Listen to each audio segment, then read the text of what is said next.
নবী বলেছেন, হাদিস শরীফে এসেছে, ইহুদিরা তখন সেই দিন গিয়ে গাছের আড়ালে লুকাবে, গাছের জবান আল্লাহ খুলে দিবেন, গাছ বলবে, হে মুজাহিদ, আমার আড়ালে একটা কুখ্যাত ইহুদি লুকায়া আছে, তারে ধরো আর কতল করো।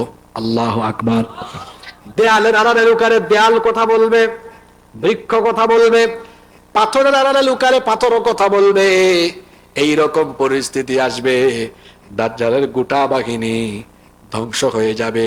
ঈসা আলাইহিস সালাম ফিলিস্তিনের বাবেলুদে গিয়ে দাজ্জালকে ধরে সেখানেই তিনি দাজ্জালকে জীবনের তরে কতল করে ফেলবেন।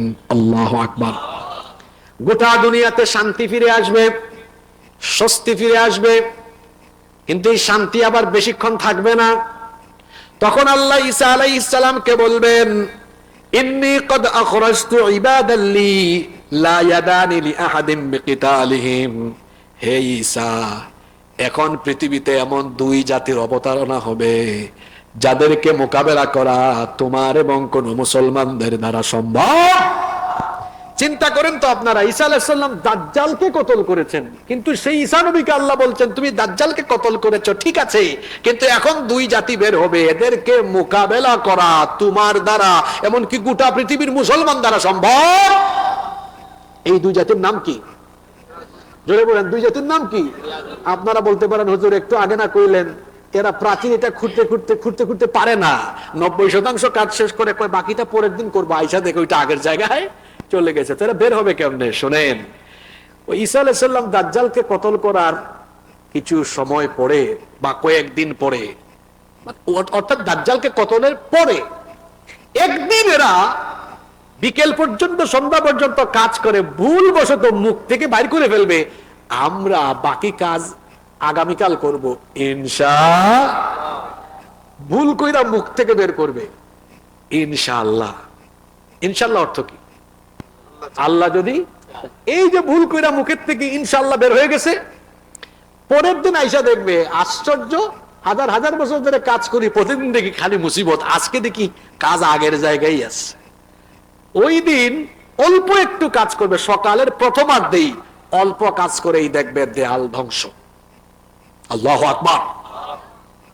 দেয়াল যখন ধ্বংস হয়ে যাবে, এই দুই অসভ্য বর্বর হিংস্র দুই জাতি ইয়াজুজ আর মাজুজ তখন নেমে আসতে থাকবে।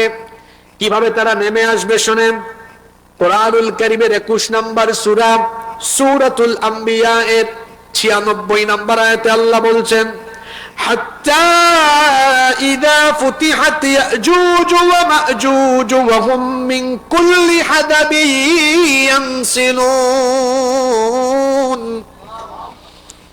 এই ইয়াজুজ আর মাজুজ দুই গোষ্ঠী তখন উঁচু উঁচু পাহাড় থেকে নেমে আসতে থাকবে, এবং তারা যখন নেমে আসবে, শুনেন এটা কত হিংস্র, এরা কত হিংস্র শুনেন।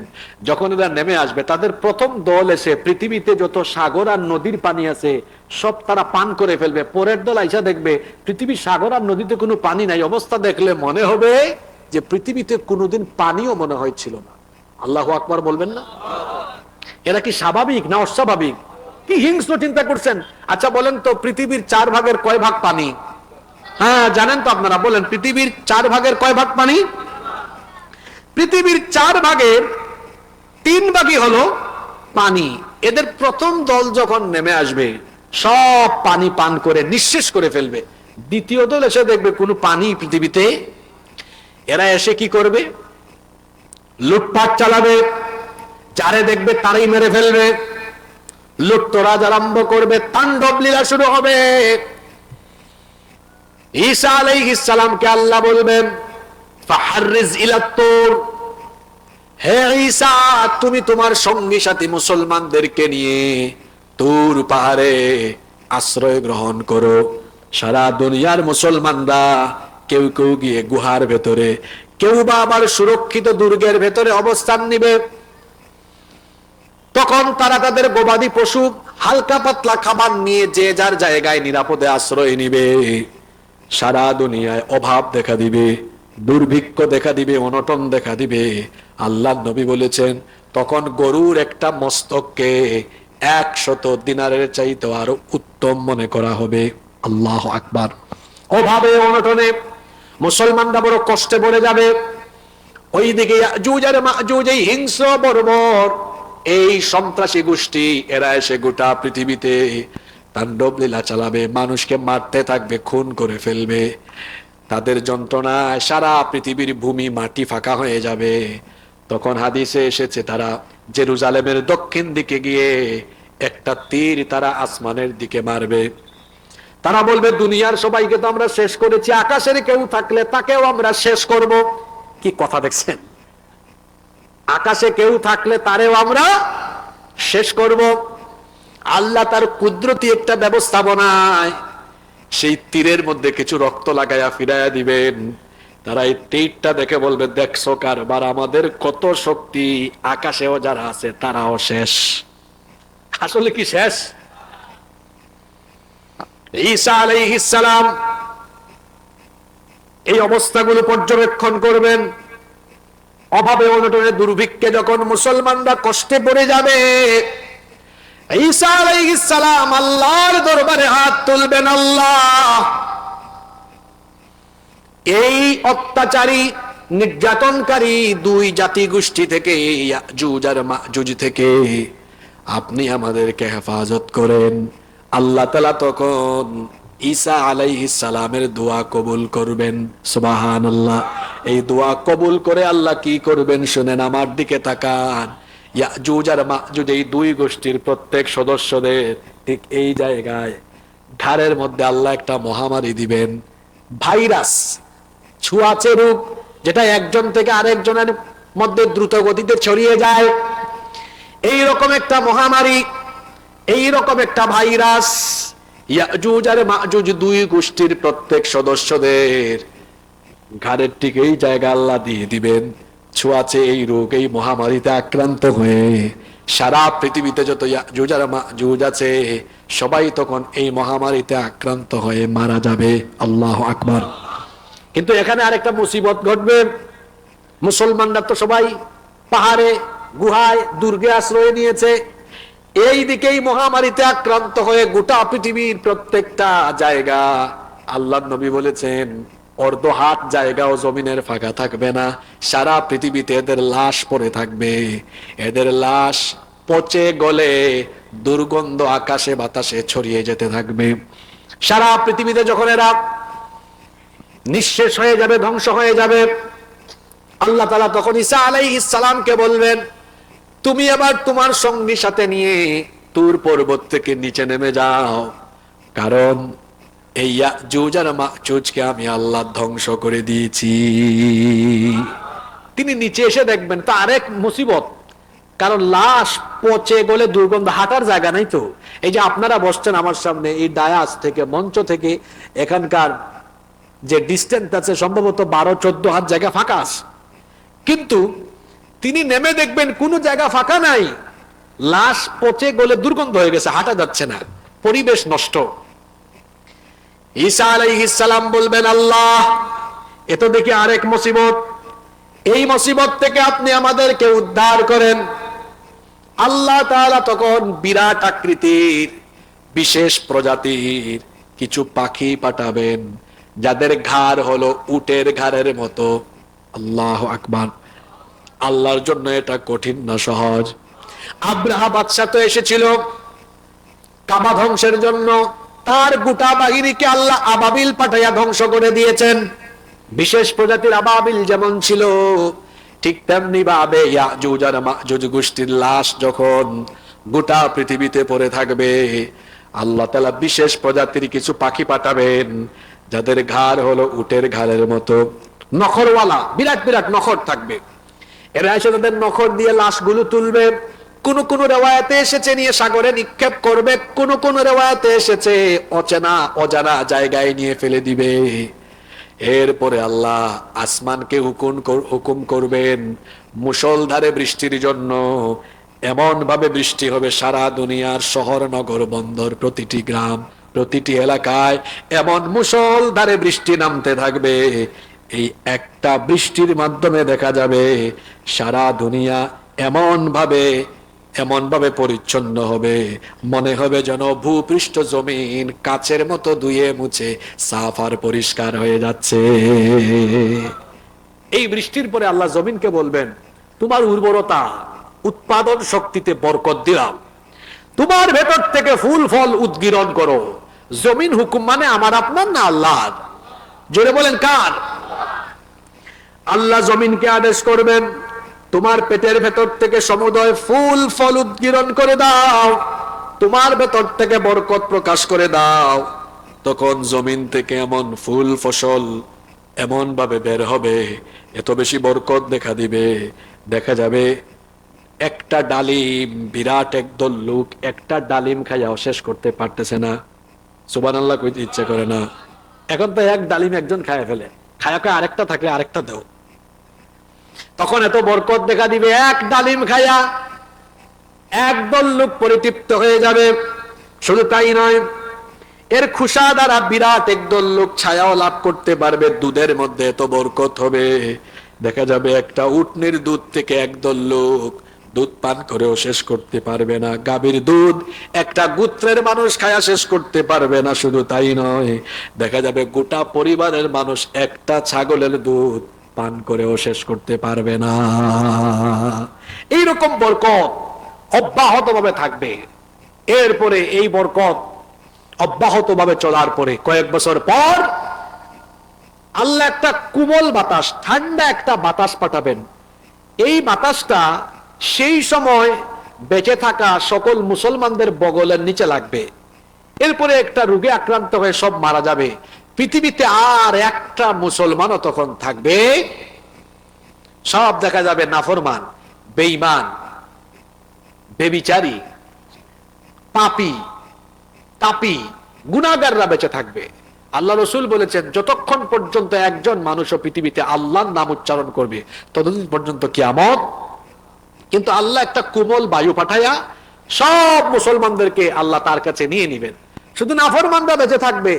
সারা পৃথিবীতে জেনা বেবিচার এত বাড়বে তখন যে কুকুরের মতো মানুষ রাস্তাঘাটে জেনা বেবিচার করবে। এই নিকৃষ্ট মানুষগুলোর উপরে ইসরাফিলের সিংগার বিকট আওয়াজ, আল কারিয়া মাল কারিয়া ওয়া মা আদরাকা মাল কারিয়া, বিকট আওয়াজ, এমন এক আওয়াজ। আল্লাহ ইসরাফিলকে বলবেন, তোমার তো এক দায়িত্বই বানাইছি, শুধু ফুৎকার মারবা, মারো আজকে ফুৎকার। একটা ফুৎকার মারবেন, দুনিয়ায় বেঁচে থাকা সব নিকৃষ্ট লোকদের কানের পর্দা ফেটে গিয়ে জায়গায় মারা যাবে। আল্লাহু আকবার। এই ফুৎকারের মাধ্যমে আসমান আর জমিন উলট পালট হয়ে যাবে, জালজালা, গোটা পৃথিবীতে এক ভয়াবহ ভূকম্পন আরম্ভ হবে। এক সিংগার ফুৎকারে সূর্য চাঁদ তার আলো হারিয়ে ফেলে, নক্ষত্র তারকাপুঞ্জ খসে খসে পড়ে, গোটা আসমান জমিন উলট পালট হয়ে গিয়ে লন্ড ভন্ড চূর্ণ বিচূর্ণ মেসাকার হয়ে সারা বিশ্ব জগৎ ধ্বংস হয়ে কিয়ামতের বিভীষিকাময় ঘটনা ঘটে যাবে। আল্লাহু আকবার। কেউ থাকবে না, একজনই থাকবেন। জোরে বলেন, তিনি কে? কুল্লু মান আলাইহা ফান ওয়া ইয়াবকা ওয়াজহু রাব্বিকা যুল জালালি ওয়াল ইকরাম। সবকিছু ফান হয়ে যাবে, ধ্বংস হয়ে যাবে, কেবলমাত্র একজন মহামহিয়ান গরিয়ান মহান সত্তা অবশিষ্ট থাকবেন। আর যিনি অবশিষ্ট থাকবেন, গলার আওয়াজ বড় করে বলেন, তিনি কে? এই যে এত লম্বা ঘটনা, প্রায় 1.5 ঘন্টার উপরে আপনাদেরকে শোনাইলাম। রামপালের মানুষ ভাবিয়েন না, হুজুর আইসা কিচ্ছা শোনাইয়া আমাদেরকে চলে গেছে। এই কিচ্ছা শোনানোর জন্য তো আমি আপনাদের এলাকায় আসি নাই। এই কিচ্ছা আপনাদেরকে শোনাইয়া 7টা মেসেজ দিয়ে যাওয়ার জন্য এসেছি। এই একটা কাহিনীর ভেতরে আমাদের জন্য 7টা বার্তা আছে। জোরে বলেন, কয়টা? এতক্ষণ যারা কাহিনীটা মন দিয়ে শুনছেন তারা এই শিক্ষাগুলো বুঝবেন। যারা শুনে নাই এরা কিচ্ছাও বুঝবে না, শিক্ষাও। আসেন আজকের এই গোটা আলোচনা থেকে আমরা কয়েকটা শিক্ষা নিয়ে বাড়ি যাই। মনোযোগ আছে তো আপনাদের? নাম্বার 1, 1 নাম্বার, আপনারা জানেন জুলকারনাইনের কাহিনী যখন আমি শুরু করেছিলাম, ঠিক তখনই আল্লাহর কোরআনের আয়াত বলেছিলাম যে ওয়াআতাইনাহু মিন কুল্লি শাইইন সাবাবা। আল্লাহ তাকে পৃথিবী জয় করার জন্য সব উপকরণ দিয়েছিলেন। জুলকারনাইন এই নিয়ামতগুলোর সঠিক ব্যবহার করেছিলেন। তাহলে এখান থেকে একটা শিক্ষা পাওয়া গেল, আল্লাহ ভীরু যারা আল্লাহকে ভয় করে এই শাসকরা কখনো সমাজ বা রাষ্ট্র পরিচালনার উপকরণগুলো সঠিক ব্যবহার করে, কখনো জনগণের অকল্যাণে এগুলোর অপব্যবহার করে না। এটা ভালো শাসকের বৈশিষ্ট্য। কিন্তু আপনার সমাজে বা পৃথিবীতে দেখবেন এমন বহু শাসক আছে যারা জনগণের নিরাপত্তা দেওয়ার বিপরীতে তারা তাদের নিজেদের স্বার্থে রাষ্ট্রীয় সরঞ্জামাদি জনগণের ট্যাক্সের পয়সায় কেনা গুলি কেনা হয়েছে জননিরাপত্তা এবং দেশের স্বাধীনতা সার্বভৌমত্বের হেফাজতের জন্য। কিন্তু যারা দেশের জনগণ আর মানুষকে ভালোবাসে না, যারা আল্লাহ ভীরু শাসক হয় না, এরা প্রয়োজনে তাদের ক্ষমতার জন্য জনগণের ট্যাক্সের পয়সায় কেনা গুলি জনগণের বুকের ভিতরে ঢুকাইয়া দেয়, জনগণ মেরে চেয়ারে টিকে থাকে।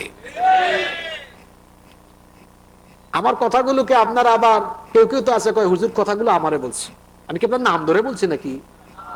আমি তো এখান থেকে আপনার শিক্ষা বলতেছি। এটা জালিম শাসকদের বৈশিষ্ট্য।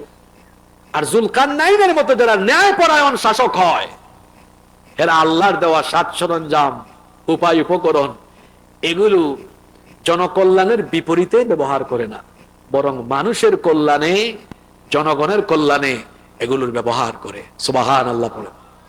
এটা গেল 1 নাম্বার শিক্ষা। কষ্ট হচ্ছে নাকি আপনাদের? এই তো আর 8-10 মিনিট, এরপরে আপনাদেরকে নিয়ে আমি মোনাজাত করব ইনশাআল্লাহ।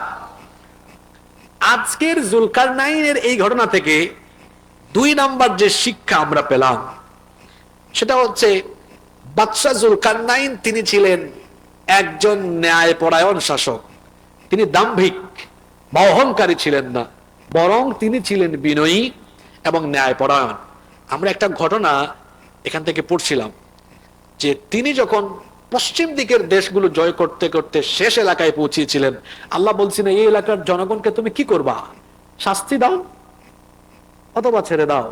তিনি বলেছেন আমি কখনো কোনো ভালো মানুষের উপরে অত্যাচার করব না, আমি তাদের সাথে সদাচরণ করব। সুবহানাল্লাহ পড়বেন না? এটা হলো ভালো শাসকদের বৈশিষ্ট্য। তারা ন্যায় প্রতিষ্ঠা করে, ইনসাফ প্রতিষ্ঠা করে। দেখুন, ন্যায় বিচার একটা সমাজ আর রাষ্ট্রের জন্য এত গুরুত্বপূর্ণ। যদি কোনো সমাজ বা রাষ্ট্রে ন্যায় বিচার থাকে না, ওই সমাজে তখন আর শৃঙ্খলা থাকে না, শান্তি থাকে না। অশান্তিতে তখন দেখা যায় গোটা সমাজ, সভ্যতা, রাষ্ট্র নিমজ্জিত হয়ে যায়। আপনারা বলেন তো, আপনারা বলেন, একেবারে বুকে হাত দিয়ে সত্য কথাটা বলেন, আপনাদের দেশে কি আসলেই আদালতগুলোতে ন্যায় বিচার আছে? আপনারাই কইছেন, এটা আমি কই নাই। ন্যায় বিচার আছে? ওই যে কিছুদিন কয়েক মাস আগে আপনাদের পাশের জেলা, এই পদ্মার এই পারেরই মাগুরা একটা মেয়ে আসিয়া, 8 বছর বয়সী, এক পরিবারের 3 কুখ্যাত নরপিশাচ আমার বোনটির উপরে পাশবিকতা চালায়। হাসপাতালে আমার এই বোনটা কয়েকদিন কষ্ট পেতে পেতে আত্মচিৎকার করে দুনিয়া থেকে চলে গেল। দাফন হয়েছে, তার কবরে ঘাস উঠে গিয়েছে। আপনারা বলেন দেখি, তার ধর্ষকদের এখনো তো বিচার হয় নাই, এখনো তারা বেঁচে আছে না নাই? জোরে বলেন। আপনাদের দেশের আদালতে কার আইন? আল্লাহর না মানুষের? বলতে পারলেন না? আল্লাহর না মানুষের? এ কেমন আইন যে আইন থাকার ফলে আমার ধর্ষিতা বোন ধর্ষিতা হয়ে কবরে চলে যায়, আর ধর্ষক বেঁচে থাকে, কয়েক মাস হয়ে যায়, বুক ফুলিয়েও চলে। যে আইন থাকলে ধর্ষিতা কবরে যায় আর ধর্ষক বুক ফুলিয়ে রাস্তায় হাঁটে, সেই আইনের মুখে আমরা জুতা নিক্ষেপ করি। ন্যায় বিচার মানুষের আইনে হয় না, এটা আল্লাহর আইনে হয়। বলেন তো, একটা চরিত্রহীন লম্পট, মনে করেন বাগেরহাটেই আকাম কুকাম কেউ করছে, তার জনসম্মুখে আপনি কোরআন দিয়ে বিচার করলেন, দর্শকের শাস্তি কি? মৃত্যুদণ্ড। এই এক বিচার সবার সামনে দেন, দেখবেন যত লুচ্চা বদমাইশ আছে সব এক বিচার দেখে তারের মতো সোজা হয়ে যাবে। তাহলে কোরআনের বিচার আমাদের জন্য ভালো না খারাপ? এরপরও একদল মানুষ কোরআনের আইন চায় না। কারা চায় না? সত্য কথা তিতা হয়, যারা শেষরা, চোর, লুচ্চা, বদমাইশ, দুর্নীতিবাদ, যারা অন্যায় আর অপরাধ জগৎকে নেতৃত্ব দেয়, অন্যায় আর অপরাধ জগৎকে নেতৃত্ব দেয়, যারা কোরআনের আইন সমাজে প্রতিষ্ঠা হোক চায় না, তারা ইসলামের শত্রুরা, আলেম ওলামাদের শত্রুরা এক তো হয়ে গেছি আমরা, বিশ্বের মুসলমান। আমাদের আলেমরা এক হয়ে গেছেন না? কথা বলেন আপনারা। এখন আমাদের দেশের আলেম ওলামা পীর মাসায় এক এক হইছেন কি হন নাই? এতকাল আপনারা বলতেন হুজুর আপনারা এক হন না কেন? আমরা এক হয়ে গেছি। আমাদের এই ঐক্য দেখে এখন বিদেশি প্রভুদের সেবাদাস যারা এই দেশে আছে, যারা বিদেশি এজেন্ডা এই দেশে বাস্তবায়ন করতে চায়, যারা বিদেশিদের আস্থায় ক্ষমতায় থাকে, এদের মাথা খারাপ হয়ে গিয়েছে, কলিজায় আগুন ধরে গিয়েছে। কারণ হুজুরদের ঐক্য, এটা তাদের কাছে তো ভালো লক্ষণ না। কারণ এই দেশের মানুষ আলেম উলামাকে ভালোবাসে, উলামাদের ঐক্য দেখে মাথা খারাপ হয়ে গিয়েছে। আমরা একটা জবাব দিই কোরআন শরীফ দিয়ে, মুতু বিগাইযিকুম, তোমাদের জ্বালাপুরা নিয়ে ভাই তোমরা জলাপুরা ছারখার হয়ে যাও, আমাদের কিচ্ছু করার নাই। এই জাতি, এদেশের তরুণ, যুবক, ছাত্র সব মানুষ জেগে উঠেছে। তারা দেখেছে 54 বছরে মানুষের আইন দিয়ে আমাদের কোনো লাভ হয় নাই, বরং আমাদেরকে, আমাদের ভাগ্য বদলাবার কথা যারা বলে তারা নিজেদের ভাগ্য নিজেরা বদলায়, আমাদের ভাগ্য বদলায় না। মানুষ বুঝে ফেলেছে এই প্রতারণা। এজন্য মানুষ আলেম উলামাদের সাথে ঐক্যবদ্ধ হয়ে তারা আগামীর বাংলাদেশকে কোরআনের বাংলাদেশ হিসাবে দেখতে চায়। বাগেরহাটের মানুষ চায় কি চায় না? এতক্ষণে বুঝছেন যে জুলকারনাইনের কিচ্ছা কেন শুরু হয়েছে? তিনি ছিলেন ন্যায়পরায়ণ বাদশাহ। আসলে শাসকরা এত গুরুত্বপূর্ণ। বাগেরহাট থেকে একটা গাড়ি রওনা করেছে ঢাকার দিকে। এই বাসে মনে করেন 40 জন যাত্রী আছে। এই 40 জন খাইছে গাঞ্জা খাইছে গাঁজা, কিন্তু ড্রাইভার গাঁজা খায় নাই। গাড়ি কিন্তু এটা রাস্তায় থাকবে, ড্রাইভার তো ঠিক আছে, কিন্তু এক গাড়ির 40 জন প্যাসেঞ্জার কেউ গাঁজা খায় নাই, খাইছে ড্রাইভার। গাড়ি রাস্তায় না খালে, আপনাদেরকে হাসানোর জন্য কথাটা বলি নাই। একটা গাড়িকে সঠিক গন্তব্যে নিয়ে যাওয়ার জন্য যেমন একজন যোগ্য ড্রাইভার দরকার, একটা জাতিকে লিড দিয়ে উন্নতি সমৃদ্ধির মঞ্জিলে পৌঁছানোর জন্য স্বচ্ছ, সৎ, আমানতদার নেতৃত্ব আর শাসকদের দরকার। নইলে তো এই জাতির ড্রাইভিং খারাপ হবে, এটা উল্টা পাল্টা যে কোনো দিকে খাদে পড়ে যাবে। আল্লাহ কথাগুলো বুঝবার তৌফিক দান করেন। জুলকারনাইনের এই কাহিনী থেকে আমরা 3 নাম্বার যে শিক্ষা পেলাম, তিনি এমন এক শাসক ছিলেন যিনি মজলুমদেরকে সুরক্ষা দিয়েছেন। মজলুমদেরকে কি দিয়েছেন? সুরক্ষা বা সহযোগিতা করেছেন। ওই যে একটা এলাকায় গেলেন, তুই পাহাড়ের মাঝখানে মজলুম দেখলেন, সাহায্য করছেন কি করেন নাই? তাহলে ন্যায়পরায়ণ শাসকরা জুলুম করে না, বরং মানুষের সেবা করে, মানুষকে প্রোটেকশন বা সিকিউরিটি দেয়। আর যারা শাসনের নামে শোষণ করে তারা দেখা যায় জনগণের কি আর সিকিউরিটি, পারলে তারা গুম খুন করে বিভিন্ন চিপায় চাপায় ঘর বানায়া, কবরের মতো ঘর বানায়া ওখানে জনগণকে ঢুকাইয়া দিয়া তারপরে বিদেশি প্রভুদেরকে খুশি রাখতে চায়। কথা কি বুঝতেছেন আমার? নাম্বার 4, 4 নাম্বার, জুলকারনাইনের ঘটনা থেকে আমরা আরেকটা জিনিস জেনেছি যে শাসককে প্রজ্ঞাবান হতে হয়। মনে আছে আপনাদের যে তিনি এই দেয়ালটা তৈরি করার জন্য আগে দেখছেন এই জাতির লোকরা কি জানে, এরপরে এরা যেটা জানে ওই অভিজ্ঞতা কাজে লাগিয়ে প্ল্যান ওয়াইজ পরিকল্পনা ভিত্তিক কাজ করেছেন। নেতৃস্থানীয় লোকেরা পরিকল্পনা করে কাজ করতে হয়। আপনাদের দেশে পরিকল্পনার সবচেয়ে বড় অভাব। দেখেন না আপনাদের রাস্তাঘাট আধা ইঞ্চি 1 ইঞ্চি লেফটি মারে, 6 মাস 1 বছর পরে ভেঙে যায়। যদি পরিকল্পনা করে করত, যেভাবে জুলকারনাইন পরিকল্পনা করে করেছেন। আল্লাহর হুকুমের আগ পর্যন্ত কেউ টপকাইতে পারবে না, এটা ভাঙতে পারবে না। ভালো শাসকের বৈশিষ্ট্য এটা। আমি কোন কাজ করব, সেটা রাস্তা হোক, ব্রিজ হোক, কালভার্ট হোক, আমি আমার অধীনস্থ জনগণের জন্য যেটা করব প্ল্যান ওয়াইজ করে করব, যাতে অল্প সময়ে ভেঙে না যায়। আমরা যখন বিদেশে যাই রাস্তাঘাটে দেখি কি কার্পেটিং, গাড়ি চললে বোঝাও যায় না। আমার দেশে রাস্তায় উঠলে গাড়ি একবার এইদিকে একবার ওইদিকে, কারণ চোর চামারের দল পরিকল্পনা করে কাজ করে না, কিন্তু পরিকল্পনা করে লুটপাট ঠিকই করে। আমার কথা কি রাগ করতেছেন নাকি আপনারা? তাহলে ভালো শাসকের 4 নম্বর বৈশিষ্ট্য হলো তিনি হবেন প্রজ্ঞাবান, যিনি কাজ করবেন প্রজ্ঞার সাথে এবং পরিকল্পনার ভিত্তিতে।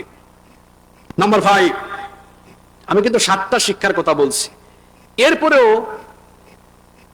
তাদের শরীরে ব্যথা উঠে গেছে। ওই যে 1-2 জন উঠে ভাত খাইতে বসলে ভাতের কোন অংশটা মজা? শেষের অংশটা মজা না? একটা আলোচনার শেষে কিন্তু ওই আলোচনার মূল মেসেজ থাকে, বার্তা থাকে, এটা নিয়ে যেতে হয়। 5 নম্বর, এত বড় শাসক, পৃথিবী জয় করেছেন, তারপরেও আল্লাহর উপর তার তাওয়াক্কুল ছিল। সকল কাজে তিনি শুকরগুজারি হতেন এবং মহান আল্লাহর প্রশংসা আদায় করতেন। ওই যে মনে আছে, এটা আমি করি নাই, কার রহমতে হয়েছে।